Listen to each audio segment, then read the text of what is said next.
Há um tema que é muito atual, que é a ideologia de gêneros nas escolas. Por que você não concorda com isso? Primeiro de tudo, a gente tem que saber que gênero é genética, não é influência social.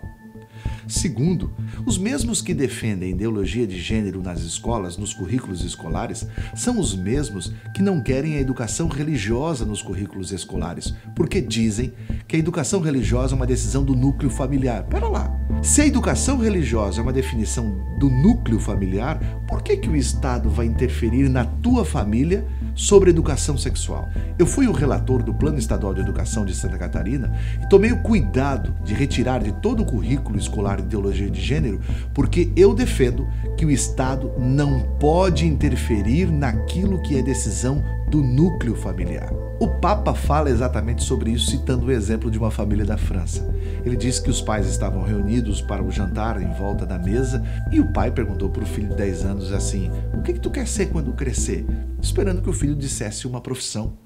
O que é natural de todo pai perguntar para o filho o que quer. E a criança olhou para o pai e disse: eu quero ser uma menina. O Papa conta que o pai se assustou e foi verificar nos livros que aquela criança estava tendo a aula na escola e viu que nos livros estava a questão de ideologia de gênero, dizendo que a criança não nasce homem ou mulher, ela aos 14 anos vai descobrir o que é e decidir o que vai ser.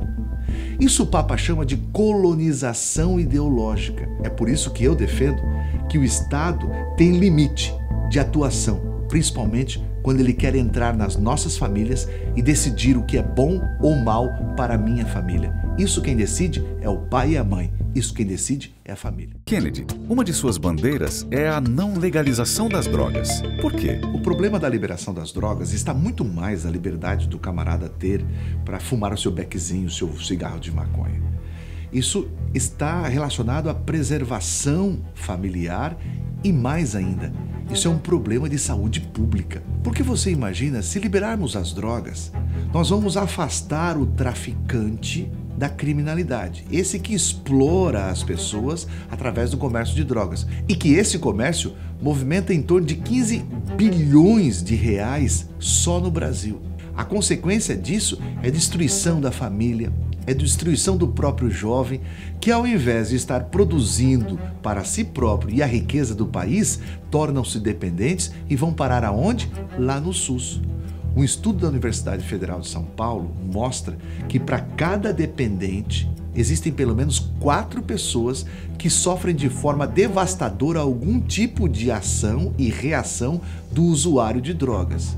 Se a gente colocar isso na população brasileira, nós estamos falando de quase 30 milhões de pessoas que sofrem diretamente por problema de drogas. Liberando essas drogas, nós vamos estar trazendo um problema maior. Por quê? Porque se as drogas é um mal para a saúde, essas pessoas vão parar onde? Na fila do SUS, onde as doenças não provocadas por uso da droga estão esperando já há muito tempo para serem atendidas. Isso é um caos social. Nós não podemos, de forma alguma, estar liberando as drogas por um simples fator da pessoa poder usar ou não a sua droga.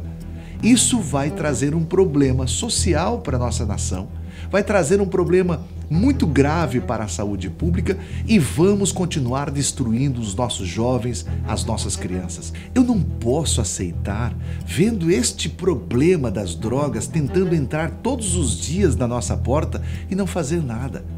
Eu não vou me calar.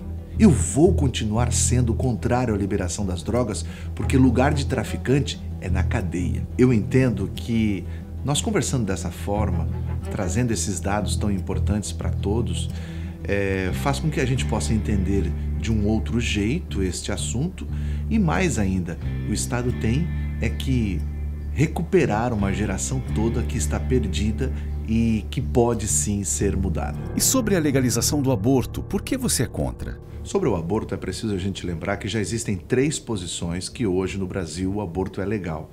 Quando a mulher é vítima de um estupro e fica grávida, quando há risco eminente de morte para a parturiente, para a mulher, e quando é anencéfalo, isso por decisão do Supremo Tribunal Federal. Não são só as minhas crenças e a minha educação religiosa que eu posso basear a minha atuação como parlamentar de representar alguém. Eu sempre preciso entender um pouco mais do assunto. E eu vi uma pesquisa que a grande maioria dos brasileiros é contra o aborto. E mais, a Universidade Federal de Brasília fez uma pesquisa das mulheres que provocaram o aborto e grande parte disso, mais de 80%, são mulheres entre 20 e 30 anos, casadas, que já têm um filho e que são católicas, espíritas ou evangélicas, ou seja, as crenças delas não fazem com que isso seja um muro para não acontecer. Eu sei que quem defende o aborto diz que a mulher é proprietária do seu corpo e ela faz o que quiser dela. Ok, mas o feto que ela traz dentro não é extensão do seu corpo, é uma vida. Ela não tem decisão sobre a vida que tem dentro dela. É isso que a gente precisa deixar muito claro.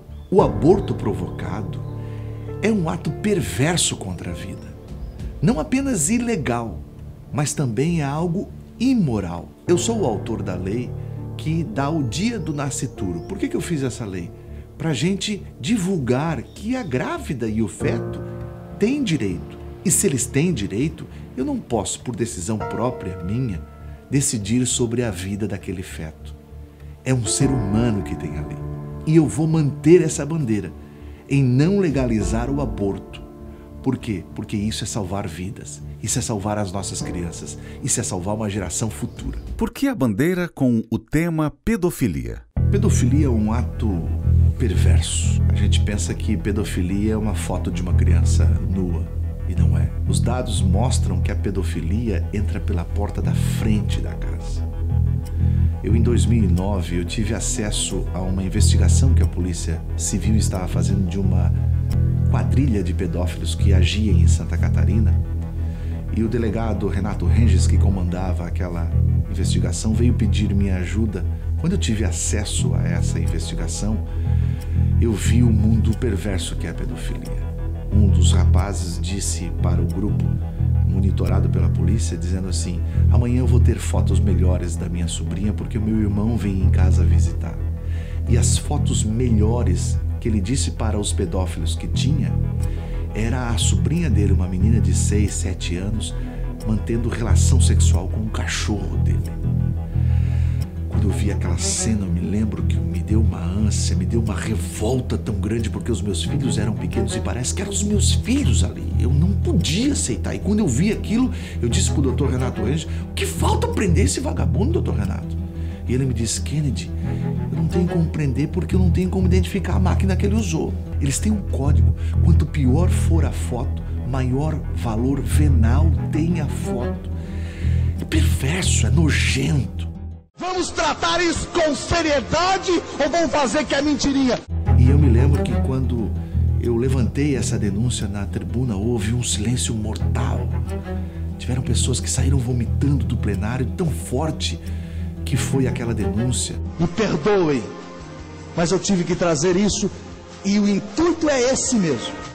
Aquilo deu 2 resultados. O primeiro foi que em menos de 24 horas uma lei foi aprovada e promulgada. Esta lei exigia que os usuários das lan houses agora se identificassem com CPF, RG e endereço. E a segunda é que a partir daquele dia eu tive que andar com segurança armado, porque eu fui ameaçado de morte. Todos eles foram presos. E isto me deu um alívio, porque naquele fato houve a prisão de todos eles. Mas esse mundo ainda continua. Ainda mais agora com a tecnologia na mão. Naquela época era nas lan houses, hoje é na mão. E nós precisamos falar deste assunto para alertar os pais que pedofilia não é opção sexual. Existem agora algumas pessoas dizendo que a pedofilia é uma opção sexual. É uma tara que a pessoa tem por uma criança. O que é isso? Agora vem a televisão dizendo que não é opção sexual, é uma patologia, uma doença. Para mim, pedofilia é crime. E esse camarada tem que ir para o presídio, para a cadeia, e não para manicômios, serem tratados como doentes. Eu não vou abrir mão de que pedofilia é crime, mesmo que para mim isso seja risco de morte. E a minha função é lá no parlamento, fazendo exatamente esse tipo de trabalho, denunciando esses fatos e segurando a bandeira que pedofilia é crime. E agora? Qual o pedido que você tem a fazer? O meu pedido é que eu possa continuar defendendo essas bandeiras. Não são bandeiras fáceis. Eu estou nisso há muito tempo e eu sei como é difícil segurar essas bandeiras. Às vezes você atrai para si pessoas contrárias a isso e que são muito barulhentas.